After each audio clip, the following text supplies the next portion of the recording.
तो हड़ताल बहाना 2023 निशाना। छत्तीसगढ़ में महंगाई भत्ता और गृह भाड़ा भत्ता की मांग को लेकर सरकारी कर्मचारी 22 अगस्त से अनिश्चितकालीन हड़ताल पर जाने की तैयारी में हैं। इसके लिए ब्लॉक और जिला स्तर पर कर्मचारी संगठनों की बैठकों का क्रम चल रहा है। 22 से घोषित अनिश्चितकालीन हड़ताल को लेकर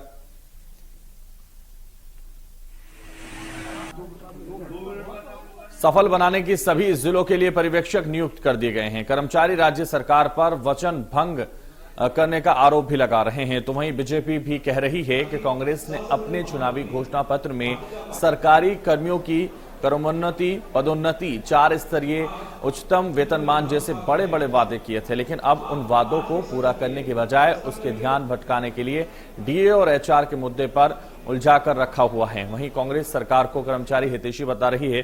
कांग्रेस का कहना है कि मुख्यमंत्री भूपेश बघेल की सरकार ने कर्मचारी हित में कई फैसले लिए हैं। इसमें सप्ताह में 2 दिन छुट्टी, पुरानी पेंशन की बहाली, सरकार ने अनुकंपा नियुक्ति में रमन सरकार के दौरान ली गई 10% सीलिंग को हटाया गया, बस्तर क्षेत्र में सेवा दे रहे पुलिस जवानों को रिस्पांस भत्ता, पुलिस वालों को आवास की सुविधा के साथ ही कर्मचारियों के अन्य मांगों के लिए भी गंभीर और संवेदनशील है। वहीं भाजपा की केंद्र सरकार राज्य कर्मचारियों के पेंशन का 17,000 करोड़ से अधिक नहीं दे रही है, यह भी कहा गया है।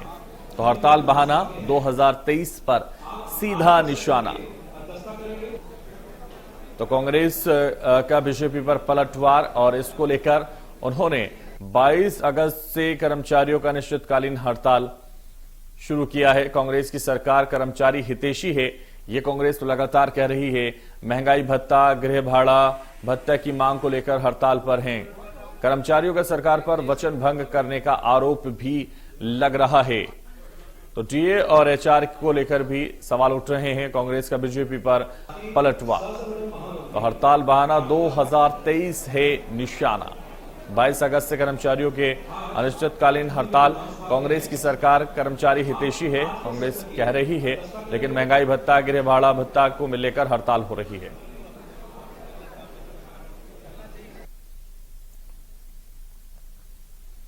रायपुर से हमारे साथ हमारे ब्यूरो चीफ ओम प्रकाश चंद्राकर जी हमारे साथ इस वक्त जुड़ गए। ओम प्रकाश जी, क्या हड़ताल बहाना है, 2023 निशाना है?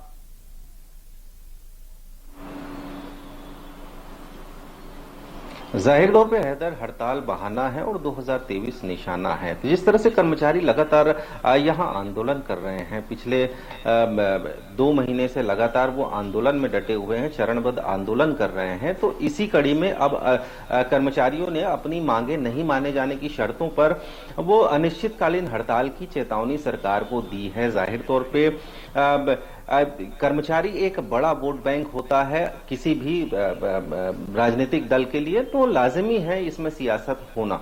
तो भाजपा जो है लगातार आरोप लगा रही है कांग्रेस पर कि वो कर्मचारियों को हितों के ध्यान में नहीं रख रही है। 34% जो भाड़ा है, डीए है, वो केंद्र सरकार दे रही है, लेकिन राज्य सरकार 22% दे रही है। तो तमाम जो चीजें हैं, जिस तरह से घोषणा पत्र की बातें भाजपा लेकर आ रही है बार बार कि भाजपा ने अपने घोषणा पत्र में कर्मचारियों हितों के लिए, कांग्रेस ने अपने घोषणा पत्र में कर्मचारी हितों के लिए काफी कुछ कहा था, लेकिन उसका कोई भी पालन नहीं हुआ।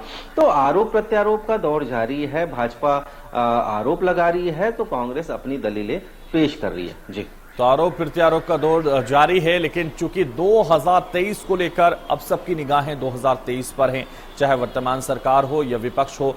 अब इसीलिए ये माहौल बनाया जा रहा है, जो इस वक्त आरोप प्रत्यारोप का दौर चल रहा है 2023 के लिए सीधे।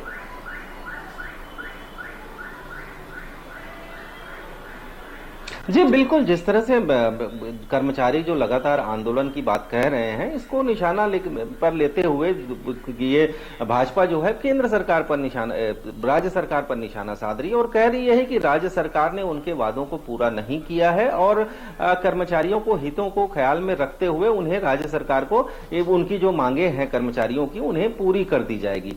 तो इसको लेकर भाजपा लगातार बयान दे रही है। भाजपा लगातार इस मामले में सरकार को घेरने की कोशिश कर रही है। इधर कांग्रेस जो है, कांग्रेस लगातार दलीलें पेश कर रही है और भाजपा सरकार के कार्यकाल को गिना रही है कि भाजपा सरकार में किस तरह से कर्मचारियों को कई चीजों से बेदखल किया गया, कई चीजों उन पर लाठियां चली। तो ये तमाम चीजें जो आरोप प्रत्यारोप का जो दौर है वो जारी हो चुका है। और जाहिर तौर पे 2023 को लेकर जो बातें कही जा रही है कि जो एक बड़ा वोट बैंक होता है, कर्मचारी हित जो होता है किसी भी सरकार के लिए या किसी भी राजनीतिक दल के लिए एक बड़ा वोट बैंक होता है, क्योंकि कर्मचारियों के साथ साथ उनका पूरा परिवार जुड़ा हुआ होता है। और ये एक सत्ता में वापसी के लिए या फिर सत्ता में दोबारा पाने के लिए ये एक जद्दोजहद और कवायद ही इसे कह सकते हैं कि सरकार जिस तरह से लगातार कर्मचारी हितों को देखते हुए कई फैसले ले रही है, दूसरी तरफ भाजपा आरोप भी ये लगा रही है कि सरकार कोई फैसला नहीं ले रही है। तो तमाम चीजें जो है, जो तमाम गतिरोध है वो बनाने की कोशिश की जा रही है कर्मचारियों के बहाने। प्रकाश चंद्राकर जी, जिस तरह से महंगाई भत्ता, गृह भाड़ा भत्ता को मांग को लेकर ये कर्मचारियों का वचन भंग करने का आरोप भी सरकार पर लग रहा है, और जो कर्मचारी संगठन है उनका इसको लेकर क्या कहना है?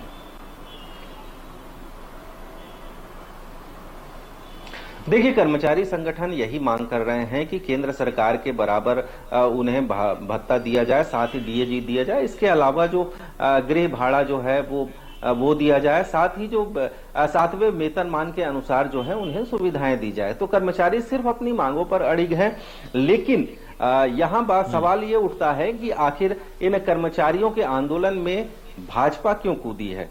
तो जाहिर तौर पे भाजपा इसलिए कूदी है क्योंकि ये कर्मचारियों का एक बड़ा वोट बैंक है। भाजपा के खाते में अगर वो चला जाए तो भाजपा को सत्ता में वापसी का उनका रास्ता खुल सकता है। तो इसे लेकर लगातार तमाम कवायदें की जा रही है भाजपा द्वारा, और लगातार बयान भी दिए जा रहे हैं। हमने जिस तरह से देखा था कि 2003 का चुनाव अजीत जोगी उस वक्त मुख्यमंत्री हुआ करते थे, और शिक्षा कर्मियों का एक बड़ा आंदोलन हुआ था, और ये शिक्षा कर्मी जो है काफी हद तक उस सरकार को गिराने में कामयाब रहे थे। तो जाहिर तौर पे एक इस तरह से अब हालांकि शिक्षा कर्मियों का संविलियन हो चुका है, वो व्याख्याता पद पर चले गए हैं। तो जाहिर तौर पे उनकी जो मांगे हैं, जो एक आंदोलन होता है, एक कर्मचारी फेडरेशन का एक आंदोलन होता है, वो एक बड़ा वृहद रूप होता है और उससे लाखों लोग जुड़े होते हैं उस आंदोलन से। तो सरकार के खिलाफ या सरकार के पक्ष में एक माहौल बनाने में ये आंदोलन काफी हद तक कारगर होता है किसी भी सत्ता के लिए। तो यही वजह है कि भाजपा लगातार जो है इस मामले को लेकर हवा दे रही है और कर्मचारियों के साथ खड़े होने की बात कह रही है। जी बिल्कुल, तो भाजपा लगातार इसको लेकर कहीं ना कहीं मुद्दा बनाने की कोशिश करेगी, जाहिर है।